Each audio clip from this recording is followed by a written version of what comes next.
Well,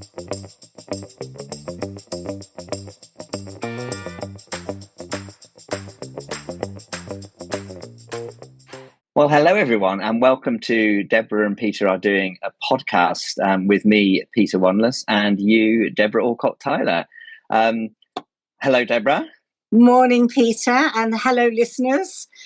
So, Peter, the big move. How does it feel now in your new gaff? Yeah, so we had a week off the podcast as I sought to transfer 3 cats, a wife, a son, and about 25 years of possessions, 175 miles from Kent to the Quantock Hills in North Somerset. And, well, anything's possible with a good project plan and a Gantt chart. And so long as people do what they're supposed to do, it's all fine, isn't it? But, some of the things that have happened in the last few days, we set off, Becky and I. She was in the first car, I was in the second car. We'd gone about less than a mile, and she pulled over and put the hazard lights on. And I thought, oh God, what's going on here? And and she'd said to me, we mustn't stop anywhere en route because you've got 2 cats and I've got 1 cat. And anyway, so I pulled in behind her, went to have a look, and Bungle, the cat, was on her shoulder. Oh, and he'd escaped from the cat basket. And thankfully, we hadn't gone more than a mile, and she'd managed to pull over into a lay-by. But even there, kind of getting him out with the traffic thundering down the road, shoving him back in this cat basket, and then looking around to see if we'd brought things with us which could kind of clip together the zips so that he couldn't possibly escape. So that was a little bit of a drama. Another thing which I did was, I assembled a couple of beds upside down and back to front, so that when I sat on one of them, the whole thing collapsed because everything fell through the bottom which makes sense when you realise what you've done. So that took sort of twice as long as I'd expected it to. We find ourselves. I feel like I'm living in an episode of the Good Life, and we're surrounded by fruit and plants, and it is beautiful. But I stewed some rhubarb last night. That's not something oh my goodness I've ever done before.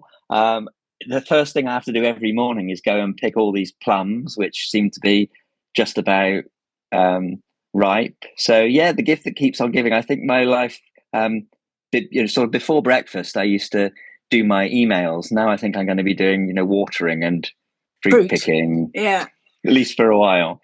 So come the impending apocalypse, Peter, we'll all decamp down to your house as you'll have food and space. We'll have food, except the other thing about this place is that it's got an Aga. This is a real first world problem, and neither of us has a clue how to use an Aga. So apart from stewing the rhubarb in the simmering oven, we've been living off fish and chips and takeaways. There's bound to be a YouTube video, Peter, somewhere of how to use an Aga. Yes, but you need a Wi-Fi connection in order to watch YouTube, and we've only had that since yesterday morning. Yeah. So it's all good. It's all different. I'm completely absent of the news and what's been going on, and I guess that's probably been good thing.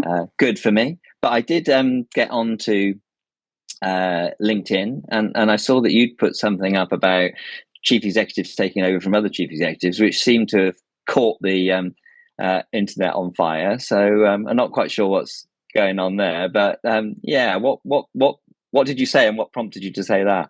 Well, what it was that it was something that somebody had said about another chief executive like a week or so ago, and it had not been particularly flattering, and it was just bugging me. It was just bugging away at me, about what they'd said. And I thought, well, I really ought to say something about this, that it's just don't do it, even though I know it's really tempting to do. So I thought, well, I'd say something about the fact that every chief executive encounters challenges and problems that weren't picked up by the previous one, and that it's the same for you. When you leave your role, somebody will come in behind you and find all sorts of things that you didn't deal with. And so therefore, the most important thing is don't slag off your predecessor. Your job is not to worry about what they did or didn't do. It's to say, right, where is the organisation now, and how do I get it to where it wants to be without going into this should have been done and that shouldn't be done. As my grandmother used to say, if wishes were horses, beggars would ride. It's like shoulds and ifs. So anyway, so I just put it down. I wasn't particularly expecting anything. It was just, as often with my LinkedIn post, I just suddenly have a thought and I want to write it down. So I did. But it's really absolutely captured, a lot of the sector's attention. A lot of people saying they recognise the problem that they've experienced it themselves. And one very brave soul who actually had the courage and the guts to say, actually, I've done it. It's one of the mistakes I definitely have made in my history. And those people are the ones I'm always most impressed by. The ones who have the courage to say, I did it. And now I know why I shouldn't have, I've learned not to do it, they're the best. But so it's been incredible. Like so many comments, so much response. I think I may have referenced this exercise before on the podcast, but it was a good one. Early on when I started at the NSPCC, we had a facilitator in with our leadership team. And one of the things which she got us to do was to stand in a line in all the way down a long room with the person who'd been at the charity the longest, the furthest away, and me as the newest at the other end of the room. And you had to pick a moment in the charity's history which you were going to stand for. So the longest standing member of the team was the Reverend Benjamin Waugh, standing in 1884 when the NSPCC was established. And then someone else was the Full Stop campaign, and someone else, and then you had to, as that moment in time and that individual, talk around and say what the charity looked like and what was good and what was less good. And it was exactly to illustrate that point that at every stage of history there had been pluses and minuses and challenges, and respect what's gone before you. And then someone stands in the future and you say, and what would you like them to be thinking about your time, Peter, when you're standing in the here and now? So it was very powerful, and it's a good one to do, to help get that kind of balance between respecting the past but not being defined by it. Because if you simply go on doing what the last person has done, that's clearly not the right thing to do. Well, I say that, but it's almost certain that the circumstances are going to be different. And I thought a lot, one of the reasons why I decided in the end it's time for someone else to have a go at the NSPCC was it cannot possibly be the case that the skills that this organisation needs are the same now as they were 11 and a half years ago. Well, also, Peter, fresh eyes. I mean, I think one of the reasons why people do it, because it doesn't happen just at chief exec level, it happens at every level of every job, doesn't it? The new person comes in and it can be very tempting to say what the other person did wrong. But actually, you'll always notice those things because you're fresh eyes. So of course you're going to spot some stuff that perhaps the previous chief exec hadn't spotted. But I think it's also this kind of, and I think it's partly the fault of boards as well, who might sort of say, right, we want a chief executive to come in and fix all these problems. And I just think that's completely the wrong way of looking at any situation or organisation. It's like, I don't think it's the job of a new chief executive to fix problems, because that's behind looking. It's the job of any new chief executive to look at where the charity is right now, where it needs to get to, and then work out how to do it. And I just think that's so much more of a positive way of approaching change. So you're not fixing things because they were broken.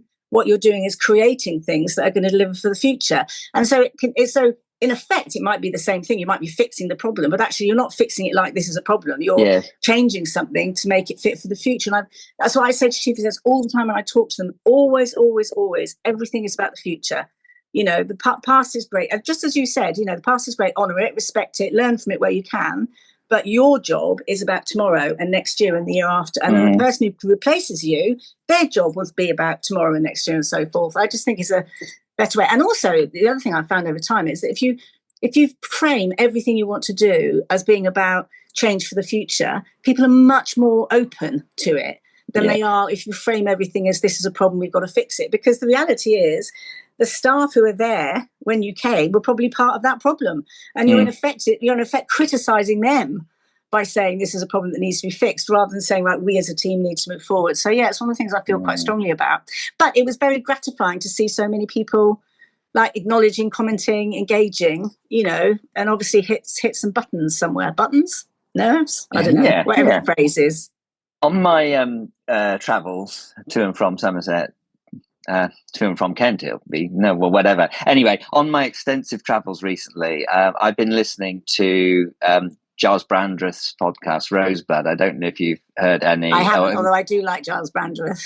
Yeah, he's one of the. If you ever get the chance to have him as a host at an event, he's brilliant. He's so attuned to different audiences, but he's done a succession of fabulous interviews with really interesting people. But he's also, it's called Rosebud, but he also does More Rosebud, and quite a lot of the back episodes of More Rosebud are him reading his diaries, which started in 1959 when he was about 9 or 10. And I'm gradually sort of catching up with these, and we're in about 1964. You and I are about to be born. But it's so interesting. So the reason I mention it is that he has just done some work experience at Thomas Cook Travel Agents, and he's got the kind of the confidence of the 15-year-old to believe that he knows everything in a rather charming way. And he talks about how he goes into Thomas Cook, and he's got some hours which he's supposed to work, but he reorganizes all their systems so it's possible to complete the work by lunchtime, and then he goes off to the theatre in the afternoon. And then a bit later on in the year, he writes in his diary, I went back to Thomas Cook to see all the lovely people, and it was nice to be back in touch with those people who were so kind to me.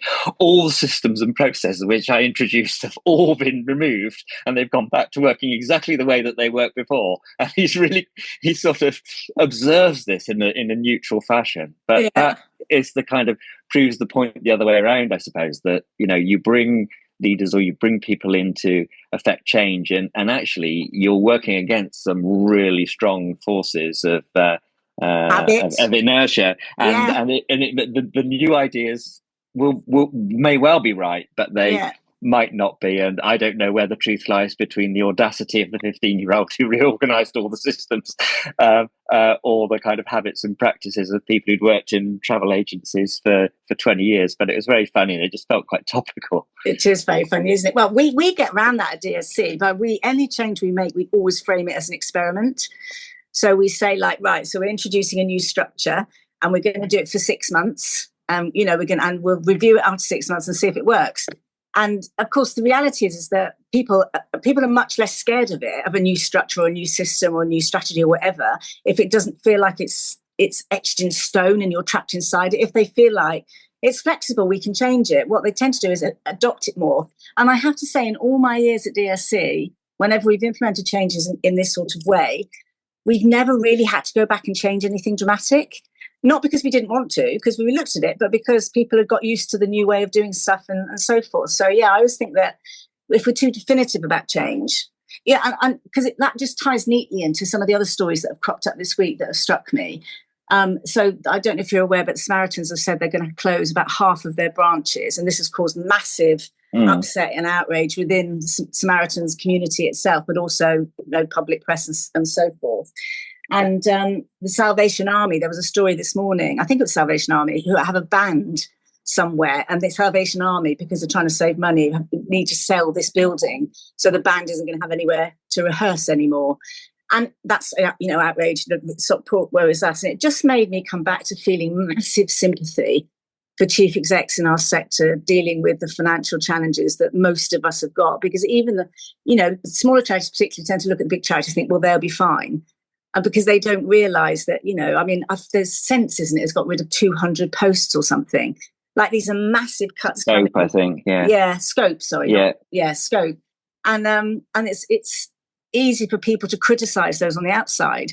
But, of course, you and I both know that on the inside, somebody, the chief exec, the board, the leadership team are looking at a spreadsheet that says, if we don't do this, we won't be able to provide any services at all in 2, 3, 4, 5 years' time. So we've got to do something now to shore up our position. But because it feels personal for people, it's very hard. I'm sure that Samaritans didn't want to do it, but they had no other choice than to do this way. I don't know. They might have done. I'm sure there's a financial imperative behind this, but there's also an operational imperative in the sense that the way in which people are engaging in one-to-one counselling doesn't require people to come together in quite the same. But I did see it, and it reminded me so much of experiences with Childline. In one of those stories about the Samaritans changes, how upset Samaritans were, the group were in Walsall, because they'd raised quite a lot of money in order to make their working space a lot nicer than it otherwise would have been. And so fair play to them. They're part of what they're doing is volunteering because they really love being with one another, and they like helping other people in a collective environment that they have made their own. And you can relate to that, just as many childline volunteers would. At the same time, the purpose of the charity is not to have a nice space in which to volunteer in Walsall. It's to be here when someone is at the end of their tether and with no one else to talk to. And how do you do that most efficiently and effectively? And squaring that circle it's incredibly difficult. And that's what chief executives are paid the kind of big bucks to try and take responsibility for. And it isn't altogether straightforward, because it isn't just about the bottom line. It is about getting the effectiveness and the kind of that sense of volunteering as something we do with one another together. But it's not, if that ends up being at the expense of the ability to achieve the fundamental charitable purpose, there's a problem, isn't there? So tough for the Samaritans, for sure. Do you know, this reminds me so much actually of the early days of the coalition, and Nick Clegg, who's the Deputy Prime Minister, called together a whole bunch of charities into Westminster to have a conversation about, because one of the things they wanted to do was use volunteering as a way of getting people experience so that they could get into work, so young people in particular. So pulled all these charities together and literally went around the room. I think there must have been 20, 25 of us in the room, from like St. John's Ambulance to Samaritans, I think, were there, to RVS, etc. Anyway, and I happened to be at the very last person he asked. So he literally went round and everybody was talking about what volunteering they did and all the rest of it. I'm listening to this, my colleagues, and I'm thinking, what the hell are you doing? So it got to me and I said, look, this is never going to work, Nick Clegg. Firstly, volunteering isn't free. It costs charities an enormous amount of money to recruit them, to train them, to look after them, to do safeguarding, etc. And secondly, it's not our job as charities to provide opportunities for young people to get experience so that it looks good on their CV. And thirdly, we don't want them anywhere. I said, if you're St. John's Ambulance or you're the RNLI, you don't want somebody who's going to come for 3 months. You're going to spend a fortune on them, teaching them how to operate the medical equipment and how to do CPR, and then they bugger off after 3 months. Anyway, the whole room looked absolutely horrified, and he looked really taken aback because this was like part of the initiative they wanted.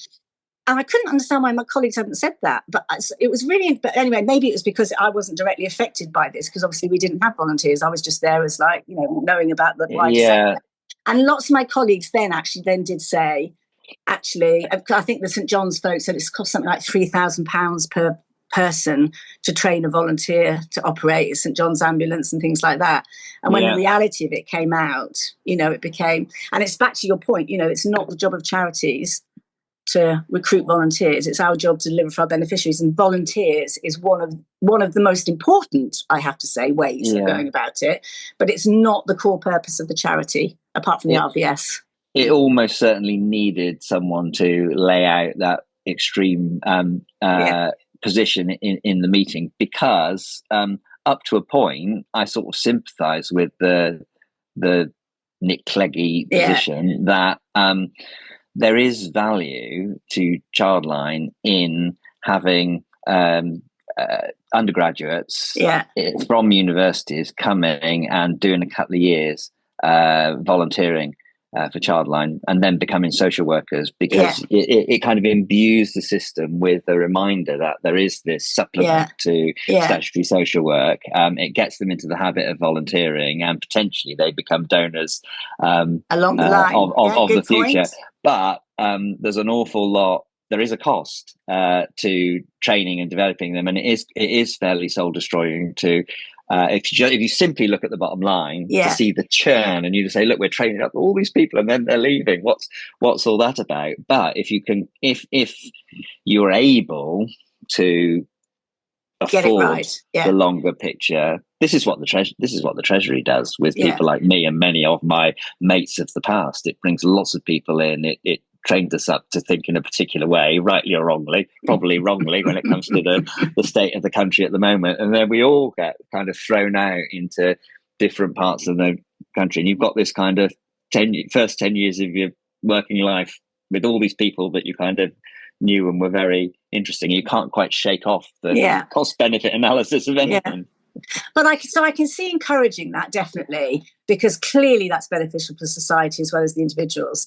But it's not the purpose. That's the point I'm making, is that, it isn't our purpose to, exactly. That was all. But anyway, so very interesting. And then the kind of the bottom line versus the things which symbolize what make organizations special. So your Salvation Army and example is interesting as well, isn't it? Because you don't have to own a building in order to be able to practice your musical instruments. There are probably some really great link ups with other voluntary organizations or well-meaning people in places that could be at least the sum of the parts. But if you simply announce we're closing this because we can't afford it, then that is going to be a problem. And there are certain things which it's worth paying a premium for, and this is politics is absolutely like this. I mean, the number of times when I was working in the Treasury and we wanted to close down the military bands because we don't defend the country by armed services playing musical instruments, but my goodness, Peter, they're incredibly popular. To be honest, for some of them are not that great. Might well be doing in enemies just by playing everything off key anyway. But it's true, it's that old phrase, isn't it? Some people know the cost of everything and the value of nothing, and I could not agree with you more about value, but it's so difficult, yourself, because you've made quite tough decisions in your time, and it is subjective, isn't it, in the end, and you can get so far, and then the trustees have to help you decide, and that can be really difficult, because if you've got 10 trustees, they'll probably have 10 different opinions as to what's most important. So having a frame for these choices is definitely the best. And if you can have a frame which isn't only about money, I think that helps. But these are really challenging times, and I can see there are some financially distressed institutions at the moment, which makes tough. It challenging. Yeah, people are having to flex, aren't they? Actually, it makes me think a bit, actually. So I was at a in-kind direct board meeting yesterday around trustee. I'm very proud. It's a wonderful charity, and it does fantastic stuff. And it's one of those small ones that's reach is huge. But we've got a new chief exec, Mike Gidney, and we're thinking about a new strategy for the future. And I was saying in the meeting, for the love of all that's holy, please do not ask trustees to agree the wording, because we will never in a million years agree on a mission statement or a vision or even the core words involved in the strategy. Get us to agree the principle. We want the new strategy to deliver this. And then executive, you go away and faff about with words and wording and things like that. And it was just quite funny. Everybody was laughing, saying, it's so true. We'd all have some people for, wealth, other people for economic circumstances. It's like, all these things that just really made me laugh about. But luckily, our board operates quite well. We've had a really good chair, Teresa Tyburn, for the last few years, who's whipped us into shape and done a really good job. But that segues in beautifully to the other story, as the Sentebale story. So the Charity Commission's report has come out about Sentebale. They didn't find any evidence of malpractice or direct mismismanagement. This Sentebale was the Prince. That's Prince Harry. Just remind me of the. I'm so sorry. So this is Prince Harry's charity that he set up with Prince. Anyway, he's a Prince of Lesotho, isn't he? CISO, is it? I think something like that. Anyway, they set this charity up together, Sentebale. And it's been going for a long time. I think he probably set it up 20 years ago, probably. Anyway, so there was this big hoo-ha, and it made the national news, actually, about how the patron, who's Prince Harry, and the ambassadors and all of the trustees resigned in a huff because they weren't happy with the chair. And the whole thing was played out, accusations of bullying and harassment and misogynoir and all that kind of thing. Anyway, so the Charity Commission had to come in and do an inspection. Well, not an inspection, it did a review into what were the problems there. And what they found was almost all of the problems were behavioural, and behavioural problems. Because you know what it's like, Peter? You can't just expect people to be nice. you have to put parameters around behaviour. You have to say it is not okay to be rude to people. It's not okay to, I don't know, throw your orange at a colleague if you're not happy. We need to create rules. I mean, that's a silly example. You know what I mean? Rules. And it appears that Sentebale didn't have proper role description, didn't have proper delegation of authority. It didn't have the parameters by which the trustees and the staff understood how they were supposed to engage and operate with each other. That was the biggest problem. And also they weren't happy about the fact that all this was played out in the media. They said this has become about your egos and personalities and not about the people you serve. But it just reminded me so much of how much governance goes wrong because people don't think about it. Trustees sit on boards and they don't actually think about, have we discussed how we're going to resolve conflict? Have we discussed what are we going to do if Debra and Peter are absolutely the opposite end of the spectrum? How are we going to move forward on that? Are we going to do majority votes? And, are we going to make it really clear, Peter, you lost, shut up. Or if you can't cope with it, leave. All those sorts of things that, and it's not unusual. That's the thing. I mean, Sentebale, it just happened to blow up massively, but we hear these stories of governance all the time where a strategic plan gets stuck because two trustees can't agree on it, or where the chief exec thinks that the board is wrong, or and that's why I think you've got to have written down rules, if you like, for how you behave when you're on a board, not just the governance of you've got to have an AGM or so many votes, but actually how will you speak to each other? You will read the papers in advance. If you haven't read them in advance, you won't start commenting. It's those sorts of things, Peter, I think that would help to avoid this. So anybody listening, I would encourage you to go and have a look at there's a summary on the Charity Commission page. You don't have to read the whole report, but there's a summary. And that will give you some real pointers to ask yourself, do we have proper procedures for resolving disputes between trustees? Do we have, proper procedures for resolving whatever the thing happens to be? That's a really good point, and I don't know is the honest answer. My honest answer to that for the charity that I've just taken over chair of, and a bit of your mind wants to say, well, we don't need to worry about that because everything's fine. Really but that's exactly the time to worry about it, isn't it? Because when you try and solve these things in the eye of a storm, it doesn't work if you wait till people have fallen out. So it's like, and it can be as simple as just having a conversation at a board meeting that says, right, let's just agree what are the parameters of our behaviour, what's the limits of our authority here, and then having them minuted, and then just remind people of what they are. So it doesn't have to be great big long papers that have to be debated. It can just be all agreed quite quickly, but it's just got to be written down and it's got to be clear. And also the honest truth, Peter, is when it is written down and it's clear, it's easier to hold people to account. It's easier, for example, if you've got a code of conduct for your trustees that includes behaviour, by the way, not just declaring conflicts of interest, but I will not, if the decision doesn't go my way, I will not behave, badly or what have you. So you have things like that in there. Is that you're then able to say, hold on, Peter, in our code of conduct, it clearly says that, and you're not living up to that. It's much, and also it's easy for trustees to call each other out. So it doesn't always have to be the chair. It'd be easy for me to say, well, José, fellow trustee here, actually, we agreed, didn't we, that we wouldn't tell the executive team that they were really rubbish in the meeting. You know what I mean? It's like whatever that's a silly example. That has happened, Yeah, anyway, so advice to everybody, don't assume everything's okay because your board is lovely. And Peter is absolutely right. If your board is operating really well at the moment, now is the time to get in there and get this stuff done. So that you're more likely to not end up in the kind of trouble that Sentebale has been in. And of course, who knows if the charity will survive because of the behaviour of those, people and it going so public. Hope they do, fingers crossed.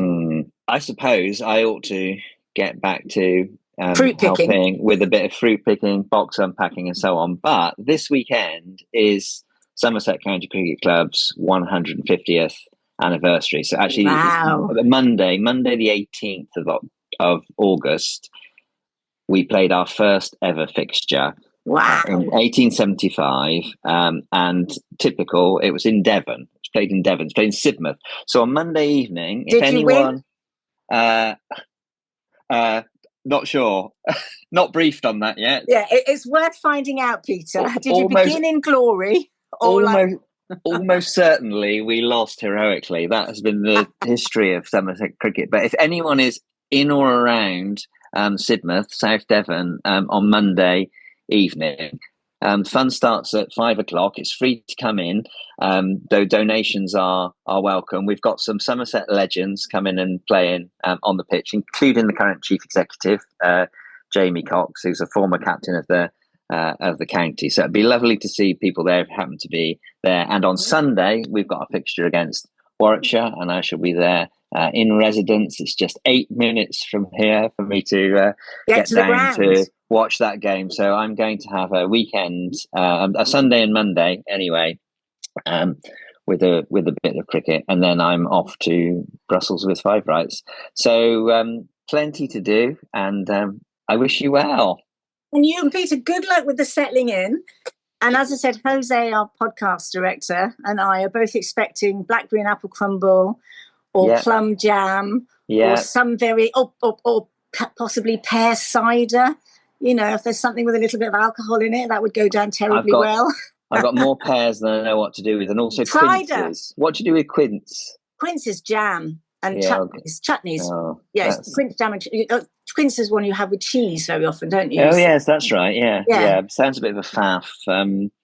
Anyway, we shall see. We shall see. Well, good luck, and good luck for the weekend. Good luck for Somerset on Sunday, and we'll see you next time. Bye, everyone. Bye.